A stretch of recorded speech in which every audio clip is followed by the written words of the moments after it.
small, intellectually, politically, and economically insignificant Africa. But is that really true? Now, here are the facts. Africa has a total area space larger than all of Europe, China, and the United States of America combined. Yes, it is 3 times the area of China, 3 times the area of Europe, 3 times the area of the United States of America, meaning you can transplant China, Europe, and United States, and several other countries on the Africa continent, and they will fit neatly. Africa is 30.5 million square kilometers and a youthful population of 1.3 billion inhabitants. China is 9.6 million square kilometers and 1.4 billion inhabitants. India has a total space of 3.3 million square kilometers and 1.4 billion inhabitants. Now, yet, Africa is projected as overpopulated, and pressure mounts on Africans and their leaders to depopulate. Why? Why? Now, please note, Africa is home to 60% of the world's arable land, 90% of raw material reserve, 40% of gold reserve, 33% of diamond reserve, 95% of platinum reserve, and holds the largest bauxite reserves in the world. Of course, in addition to manganese, woods, uranium, crude oil, and others. Yet, the continent is touted as the poverty capital of the world and ripe for depopulation. The question is, why? Well, President Jacques Chirac of France provides an illuminating insight. He said, "We bled Africa for 4.5 centuries. We looted their raw materials, then we told lies that the Africans are good for nothing. In the name of religion, we destroyed their culture. And after being made rich at their expense, we now steal their brains through miseducation and propaganda to prevent them from enacting black retribution against us," unquote.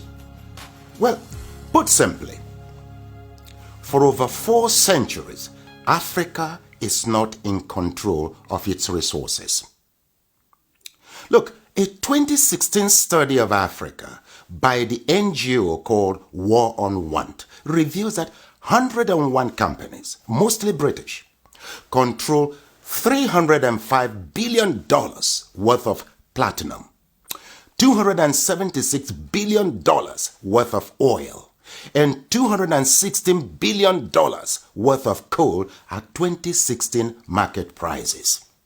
Yes, they own mines or mineral licenses in 37 African countries and control vast swaths of Africa's land, 4 times the size of the United Kingdom.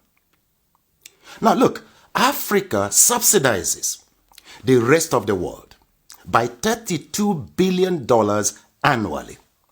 A 2017 report by Global Justice Now and other groups estimates that $161.6 billion enter into Africa, while $202.9 billion leave Africa almost every year. For example, in 2017, Africa received a total of $19.7 billion in aid, but paid back $18 billion in debt repayments.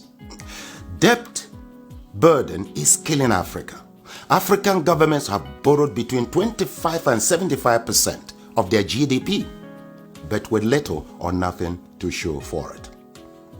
Africans in the diasporas remit not less than $32 billion annually, but multinational companies siphon $32.4 billion in profits and illicit financial outflows. Look, an estimated $29 billion are stolen via illegal logging, fishing, and poaching annually. How can any continent, country, or people accumulate and sustain wealth, growth, and prosperity with such statistics? That's a great question.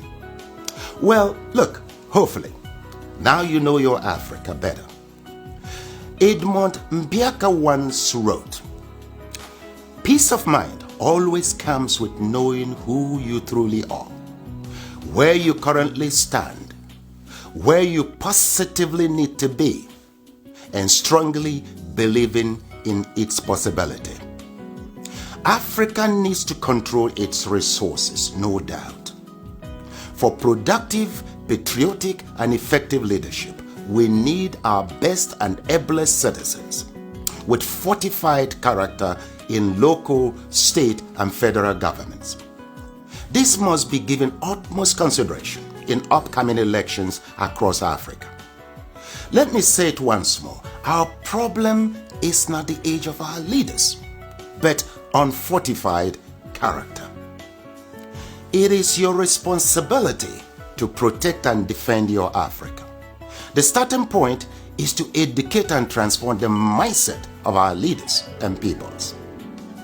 Look, the least you can do is to assist with ensuring that this message reaches every African.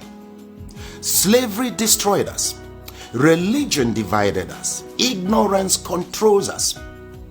And truth scares us. With these retrogressive forces, Africa will remain a dark continent. So we must renew our minds. Please share this video in support of my efforts at reconstructing Africa through mindset transformation. You see, together, we will reconstruct Africa and take charge of our destiny. For who controls Africa controls the world. I thank you.